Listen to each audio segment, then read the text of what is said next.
Bonjour à tous, je m'appelle Vanessa et j'ai 37 ans. Je réside dans la ville animée de Chicago où je travaille comme enseignante en école primaire. Je suis aussi épouse et fière mère de 2 garçons pleins d'énergie.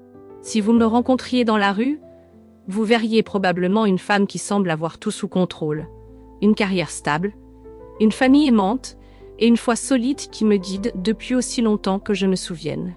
Mais parfois, ce que l'on voit de l'extérieur ne raconte pas toute l'histoire. Ce que je suis sur le point de partager pourrait vous surprendre, pourrait même défier la façon dont vous voyez votre propre vie et vos luttes les plus profondes. Oui, je crois de tout cœur que quelqu'un là-bas a besoin d'entendre cela, parce que cette histoire, mon histoire, a ouvert mes yeux sur une réalité que je n'avais jamais pensé exister, du moins pas de la manière dont je l'ai vécue. Je vais vous ramener à l'une des nuits les plus terrifiantes de ma vie. Une nuit qui s'est avérée être le plus grand tournant que j'ai jamais connu. Une nuit où j'ai affronté la mort et découvert que certains secrets, même ceux que nous pensons sans importance, peuvent avoir des conséquences terrifiantes si nous ne les affrontons pas. Et à ce moment-là, alors que je flottais entre la vie et la mort, je me suis retrouvée face à face avec Jésus-Christ. Ce qu'il m'a montré a changé tout ce que je pensais savoir sur le péché. La rédemption est le pouvoir des choix que nous faisons quand nous pensons que personne ne regarde. Alors, si vous êtes quelqu'un qui a déjà lutté avec la culpabilité, la honte ou une habitude secrète que vous pensiez sans importance, restez avec moi. Parce que ce que je suis sur le point de partager pourrait être exactement ce dont vous avez besoin pour vous libérer et trouver l'espoir comme jamais auparavant. C'était un jeudi soir, et je venais de terminer une longue et épuisante journée à l'école. Enseigner à des élèves de primaire n'est pas une tâche facile. Et bien que j'aime mon travail, il peut drainer toute l'énergie que j'ai. Ce jour-là en particulier a été plus intense que la normale. Une réunion parents-professeurs difficile, quelques incidents en classe, et tout le stress typique de concilier les plans de cours, corriger les copies, et essayer d'être une bonne mère et épouse en même temps. Quand j'ai mis mes garçons au lit et dit bonne nuit à mon mari, je me sentais complètement épuisée. Je me souviens d'être allongée dans le lit, les yeux mi-clos, voulant juste m'endormir. Mais il y a quelque chose au fond de mon esprit, une inquiétude que je n'arrivais pas à identifier. Je l'ai attribuée au stress et j'ai essayé de l'écarter, pensant que le sommeil résoudrait tout. Je ne savais pas que tout mon monde était sur le point de changer. Au début, j'ai pensé que je m'endormais simplement, mais ensuite j'ai ressenti cette intense sensation de traction, comme si j'étais arrachée à moi-même, je ne pouvais pas ouvrir les yeux, je ne pouvais pas bouger, un profond sentiment de panique a grandi en moi. C'était comme si mon corps s'éteignait. Ma respiration devenait superficielle. Chaque inspiration semblait pouvoir être la dernière. Une vague de terreur m'a submergée. Et puis, tout est devenu noir. Quand je dis noir, je ne parle pas de l'obscurité que vous expérimentez lorsque vous fermez les yeux. C'était un vide. Une absence qui semblait plus réelle que tout ce que j'avais jamais connu. Je ne pouvais pas entendre les bruits de la circulation de la ville. Je ne pouvais pas sentir la chaleur de mon lit. J'étais suspendue dans une obscurité silencieuse qui semblait infinie. Je savais à ce moment-là que quelque chose de bien au-delà de mon contrôle était en train de se passer. Ce n'était pas un sommeil normal. Ce n'était pas un rêve. C'était quelque chose de différent. Et pour être honnête, une partie de moi était convaincue que j'étais en train de mourir. Puis tout a changé. Soudain, je me suis sentie légère, comme si je n'avais plus de corps physique pour être lourde. L'obscurité s'est ouverte, et là, devant moi, se tenait Jésus-Christ. Il n'y a pas de mots humains qui puissent capturer totalement le pouvoir et l'amour que j'ai senti émaner de lui. J'avais prié Jésus de nombreuses fois au cours de ma vie, lu à son sujet dans la Bible, été à l'église, écouté des sermons. Mais, laissez-moi vous dire, rien de tout cela ne m'avait préparé à la sensation écrasante de sa présence en chair, ou vraiment en esprit. Ce n'était pas seulement la paix, c'était un sentiment d'autorité absolue et d'amour absolu. Ces deux choses se mélangent rarement dans nos expériences humaines. Pourtant, en lui, elles ne faisaient qu'un. Je me suis sentie petite, mais profondément connue. Je me suis sentie exposée, mais étrangement en sécurité. C'était comme si la lumière la plus pure brillait directement à travers moi, révélant chaque recoin de mon cœur. J'aimerais pouvoir dire qu'à ce moment-là, j'ai ressenti un soulagement immédiat, qu'il m'a réconfortée et m'a dit que tout allait bien. Mais ce n'est pas ainsi que cela s'est passé. Non, il m'a montré autre chose d'abord. C'était comme si le temps avait cessé d'exister. Dans cette présence, j'ai vu des éclairs de ma vie, des moments de l'enfance, mon adolescence, puis l'âge adulte. J'ai vu de petits choix auxquels je n'avais jamais donné une seconde chance. J'ai vu des péchés plus grands et des erreurs que j'avais essayé d'enterrer profondément. Avec chaque scène, c'était comme si on me demandait « Tu te souviens de ça ?» Tu t'es convaincu que ce n'était pas si grave. Mais regarde ce que cela a fait. Regarde comment cela a impacté ton cœur. J'ai vu des disputes où j'ai laissé mon orgueil emporter, au lieu de chercher la paix. J'ai vu des moments de jugement où je croyais être meilleur qu'une autre personne. J'ai vu des moments où j'ai choisi l'amertume au lieu du pardon, la luxure au lieu de la pureté, la commodité au lieu de la compassion. Ce n'était pas seulement un défilement de mes pires moments. C'était plus comme une révélation des motivations derrière mes décisions quotidiennes. Et cela a coupé profondément. Mais ensuite, tout s'est concentré sur un péché, en particulier. Quelque chose que j'avais écarté pendant des années comme étant sans conséquence. La masturbation. Maintenant, j'ai toujours considéré la masturbation comme quelque chose de privé. Un acte sans victime, je n'en ai jamais discuté ouvertement. Même pas avec mes amis les plus proches. Nous vivons dans une culture qui la normalise souvent. Les gens disent « Quel est le problème ?» C'est ton corps, après tout, ça ne fait de mal à personne. Et j'y ai cru, puis j'aurais admis que cela reste une habitude secrète dans ma vie. Je pensais que ce n'était qu'une libération physique. Rien de plus, sans implication spirituelle, sans dommage causé. Mais alors que j'étais là devant Jésus, j'ai ressenti le poids de ce que ce petit péché était réellement en train de faire dans ma vie. Pour la première fois, j'ai vu que ce n'était ni inoffensif ni mineur. C'était une barrière spirituelle entre Dieu et moi, ouvrant des portes pour que l'obscurité s'infiltre. À ce moment-là, Jésus m'a montré comment l'ennemi, Satan lui-même, utilisait ce péché contre moi, presque comme une affaire légale présentée devant Dieu. Regardez-la. Elle se livre habituellement à ce péché, elle en a fait une idole, le choisissant pour le réconfort au lieu de vous. J'étais là, dépourvu de toute excuse, et croyez-moi, j'avais beaucoup d'excuses. Soulagement du stress. Curiosité inoffensive. Tout le monde le fait. Et ainsi de suite. Mais, face à la vérité absolue, aucune de ces excuses ne tenait. J'ai réalisé qu'à chaque fois que je cédais à cette tentation, j'affaiblissais mes défenses spirituelles, permettant à des influences sombres d'avoir un point d'appui dans ma vie. Il ne s'agissait pas seulement de l'acte physique. Il s'agissait de savoir vers où mon cœur se tournait pour chercher consolation et satisfaction. Je pouvais presque sentir la tristesse dans les yeux de Jésus. Il n'était pas là pour me faire honte. Il voulait que je voie les vraies conséquences. Des ramifications spirituelles que je refusais de reconnaître. Vous vous demandez peut-être, pourquoi est-ce si important? C'est exactement la question que je me suis posée pendant des années. Mais laissez-moi expliquer ce qui m'a été révélé. Cela m'éloignait de Dieu. À chaque fois que je me tournais vers une libération sexuelle privée, au lieu de me tourner vers Dieu avec ma solitude ou mon stress, je communiquais, intentionnellement ou non, que Dieu n'était pas suffisant. J'avais besoin de quelque chose de plus pour gérer ce vide. Avec le temps, cette petite habitude est devenue une grande barrière qui émoussait ma capacité à entendre Dieu et à expérimenter sa présence. Cela invitait à l'homme spirituel. J'ai appris que dans le royaume spirituel, le péché peut être comme une invitation ouverte. Je laissais essentiellement la porte de mon cœur déverrouillée. L'ennemi pouvait entrer, choter des doutes, alimenter les flammes de la honte et planter toutes sortes de mensonges. Des choses comme tu ne seras jamais libre, ou tu es hypocrite si les gens savaient qui tu es vraiment. Et laissez-moi vous dire, ces mensonges peuvent causer des ravages sur votre paix, votre estime de soi et vos relations. Cela nourrissait une honte secrète. L'acte en lui-même peut sembler privé, mais il génère un profond sentiment de honte en moi. J'étais moins ouverte dans la prière. J'évitais certains passages des Écritures et je me sentais indigne de vraiment m'approcher de Dieu.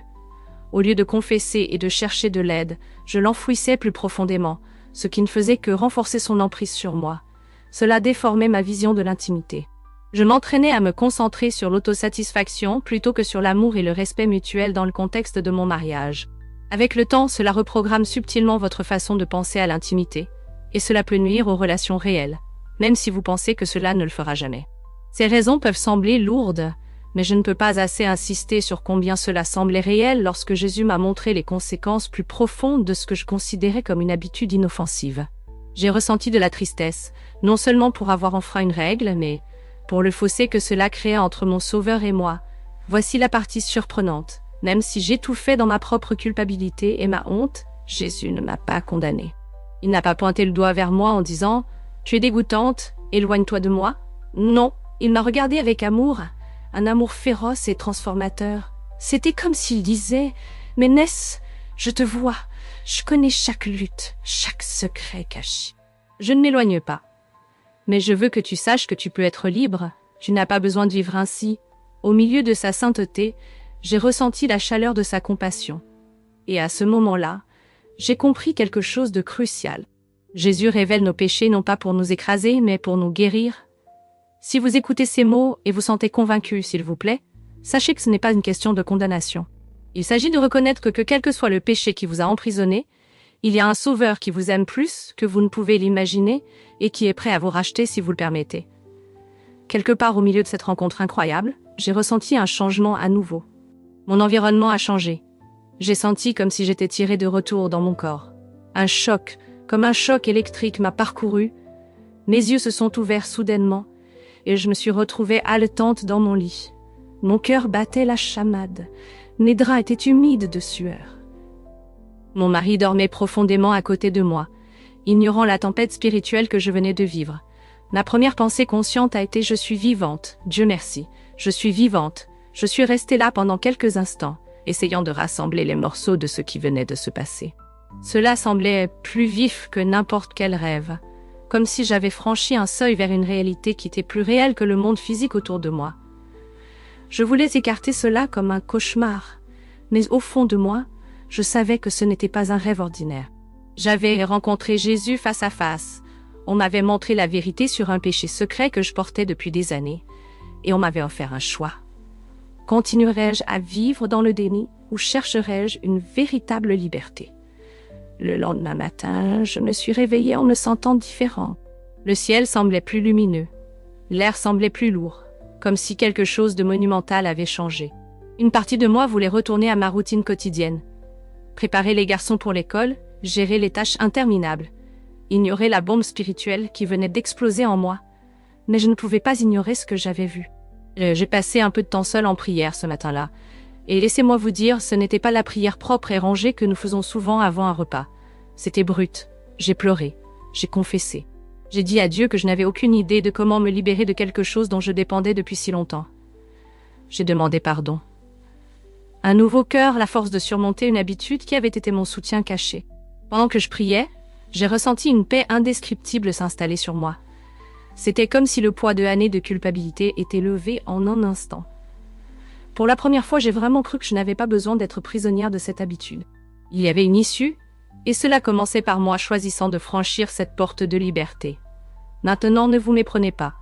Prendre la décision de s'éloigner d'une habitude de longue date n'est pas aussi simple que d'appuyer sur un interrupteur. Les tentations n'ont pas disparu magiquement du jour au lendemain. Mon corps et mon esprit étaient habitués à une certaine libération, une certaine source de réconfort. Il y a eu des jours où je me suis sentie faible, et des moments où j'ai trébuché. Mais chaque fois que je tombais, je me souvenais que Jésus m'offrait grâce, et une deuxième chance, et une troisième, et une quatrième. J'ai réalisé que la condamnation que je ressentais dans le passé venait en grande partie de l'ennemi, qui ne veut rien de plus que nous garder enchaînés par la honte. La conviction de Jésus, en revanche, est différente. Elle nous appelle à sortir de notre péché, mais elle nous donne aussi le pouvoir de le laisser derrière nous. J'ai commencé à aborder la prière et l'adoration avec une nouvelle fin. Je me suis plongée dans les Écritures qui parlaient de la miséricorde et de la sainteté de Dieu. Je me suis entourée de musique d'adoration qui gardait mon cœur concentré sur lui. Et dans les moments de tentation, j'ai commencé à développer une nouvelle habitude. J'appelais Jésus à l'aide, parfois en silence, parfois à voix haute. J'ai découvert que même l'acte d'invoquer son nom changeait l'atmosphère dans mon esprit, me donnant une chance de résister à l'impulsion. Il n'a pas fallu longtemps pour que je reconnaisse que j'avais besoin de responsabilité. La honte prospère dans le secret, et l'une des choses les plus difficiles, mais les plus libératrices que j'ai faites, a été de faire confiance à une amie proche du groupe de femmes de mon église. Elle ne m'a pas jugée, ni sermonnée. Elle a prié avec moi, vérifié comment j'allais et m'a encouragée à continuer à me battre. Avoir quelqu'un dans ma vie qui connaissait ma lutte a fait une énorme différence. Je ne portais plus le poids de ce secret seul. Avec le temps, j'ai aussi commencé à voir des changements dans d'autres domaines de ma vie. Ma vie de prière s'est approfondie. Mon adoration semblait plus authentique. Je n'avais plus ce sentiment de barrière entre Dieu et moi. Mon mariage a vu des améliorations parce que j'étais plus ouverte, moins consumée par la honte privée. Même mon enseignement semblait plus inspiré, comme si je canalisais un esprit renouvelé dans mes salles de classe. C'était comme sortir à la lumière du soleil après s'être caché dans une chambre sombre pendant trop longtemps. Pourquoi est-ce que je partage tout cela? Parce que je crois qu'il y a d'innombrables personnes qui se sentent piégées par un péché secret. Peut-être que c'est la masturbation, peut-être que c'est la pornographie, peut-être que c'est quelque chose de complètement différent. Vous pouvez regarder cela en pensant que cela ne fait de mal à personne ou je peux arrêter à tout moment. Mais au fond de vous, vous sentez que quelque chose ne va pas. Vous avez ressenti la honte, l'attirance, l'obscurité cachée qui ne veut pas vous laisser partir. S'il vous plaît, écoutez-moi quand je dis que vous pouvez être libre. Ce n'est pas juste un cliché. C'est une réalité que Jésus lui-même m'a montrée, et cela commence par ces étapes. Reconnaître la vérité, être honnête avec vous-même et avec Dieu, arrêtez de vous dire que c'est inoffensif. Demandez-lui de vous montrer ce que cela fait vraiment à votre esprit, à vos relations, à votre avenir. Cherchez le pardon, priez, confessez, expérimentez le pouvoir purificateur de la grâce de Dieu. Rappelez-vous, Jésus n'est pas venu pour condamner le monde, mais pour le sauver. Cela vous inclut, peu importe où vous avez été, ou ce que vous avez fait.